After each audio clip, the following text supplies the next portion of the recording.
حضرت سیدنا انس رضی اللہ تعالیٰ عنہ سے روایت ہے، اللہ کے پیارے پیارے نبی صلی اللہ علیہ وآلہ وسلم نے فرمایا بے شک ہر چیز کا دل ہے اور قرآن کا دل سورہ یاسین ہے، اور جو ایک مرتبہ سورہ یاسین پڑھے گا اس کے لیے 10 مرتبہ قرآن پڑھنے کا ثواب لکھا جائے گا۔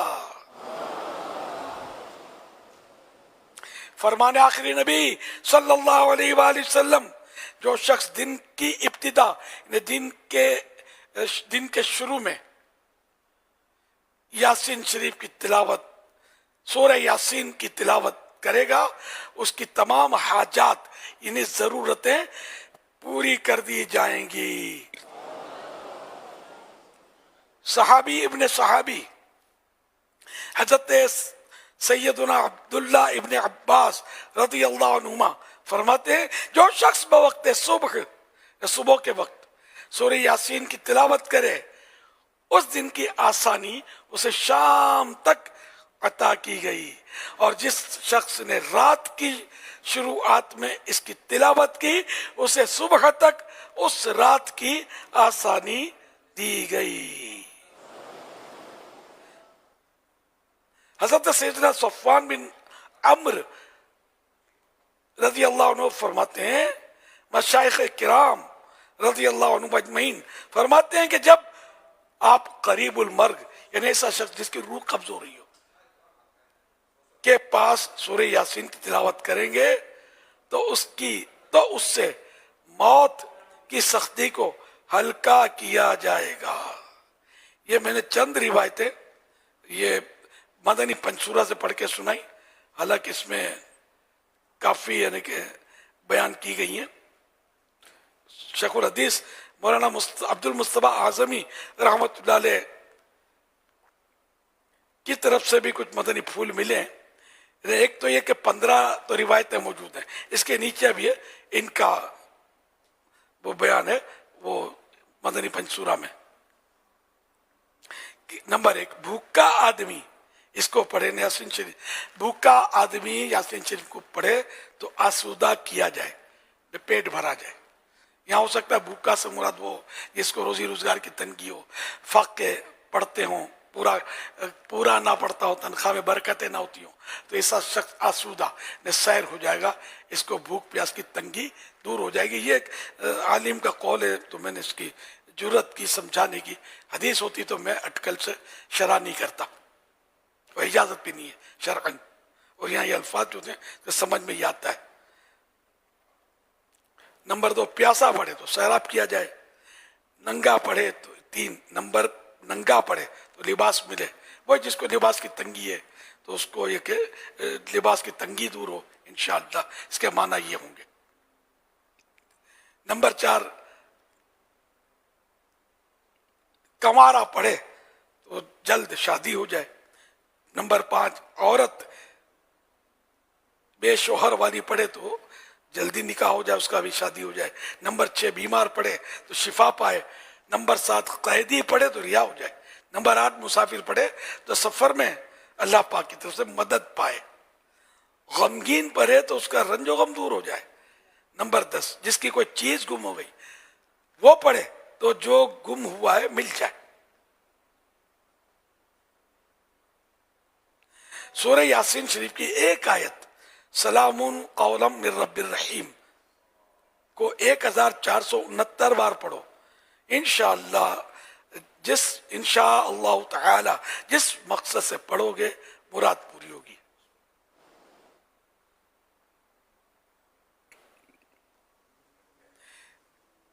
خواجہ دیربی لکھتے ہیں یہ مجرب ہے، اور سلام قولا من رب الرحیم کو 5 جگہ ایک کاغذ پر لکھ کر تعویذ باندھو تو حوادثات اور چور وغیرہ سے حفاظت رہے گی، یعنی کہ جو واردات ہوتی ہیں، غموں کی، آفتیں آتی ہیں، بلائیں آتی ہیں، پریشانی آتی ہیں، ان سے اور چور وغیرہ سے حفاظت رہے گی۔ ایک کاغذ پر 5 جگہ لکھ لے اور اس کو تعویذ بنا کر پہن لے۔ اچھا، لکھنے کا طریقہ یہ ہوتا ہے کہ جیسے کہ ایک تو بول پوائنٹ سے لکھنا، یہ واٹر پروف ہوتی ہے اگر لکھنا ہی ہے تو، ٹھیک ہے نا، اور باوضو لکھنا. سلامن کا میم جو ہے اس کا دائرہ کھلا ہو. یہ جلدی جلدی لکھنے نہیں، نقطہ بن جاتا ہے میم کا، تو یہ نہیں.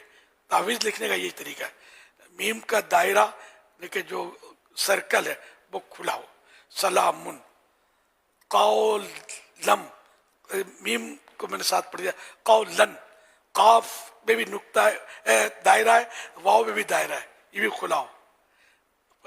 قولم من، یہ نا آگے تو میم کا بھی دائرہ کھلا ہو. تو آخر تک جو جو یہ دائرے والے حروف آئیں گے نا، ان سب کا دائرہ جو ہے وہ کھلا ہوا ہونا چاہیے.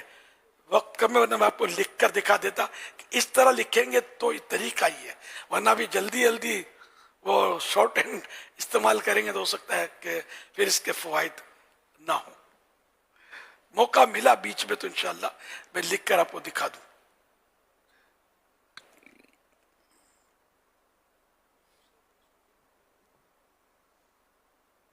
جو شخص صبح کو سورہ یاسین پڑھے گا اس کا پورا دن اچھا گزرے گا، اور جو شخص رات میں اس کو پڑھے گا اس کی پوری رات اچھی گزرے گی. حدیث شریف میں ہے کہ یاسین قرآن کا دل ہے. حوالہ جنتی زیور صفحہ نمبر 594، یہ آپ کی کتاب کا نام ہے. حضرت مولانا عبد المصطفیٰ اعظمی جب بھی یہ کتاب خریدیں، اپنے مکتبۃ المدینہ نے بھی شائع کی تھی، ہے نا، شائع کی ہے. تو یہ جہاں بھی لے، یہاں سے لے لیں چاہے تو یہ اس پہ نام رائٹر کا دیکھ لیجیے گا، عبد المصطفیٰ اعظمی. یہ ہند کے ایک بہت بڑے سنی عالم، شیخ الحدیث اور استاذ العلماء گزرے. پھر تھوڑی سی خط و کتابت ہوئی تھی ان سے، جب ان کو پتہ چلا تھا دعوت اسلامی کا، حوصلہ افزائی فرمائی تھی. اب تو برسوں وفات پا گئے، زیارت نہیں کی میں نے. تو انہوں نے مجھے یہ آفر، مکاشفۃ القلوب ہم ان دنوں مسجدوں میں پڑھتے تھے، بالکل شروعات تھی دعوت اسلامی. تو انہوں نے بولا کہ اگر تم چاہو تو میں مکاشفۃ القلوب مجھے بھیج دو، اصل نسخہ عربی کا، تو اگر تم چاہو تو میں اس کو سامنے رکھ کر تم کو ایک اچھی سی کتاب لکھ دوں گا جو مسجدوں میں پڑھ پڑھ کے سنانا.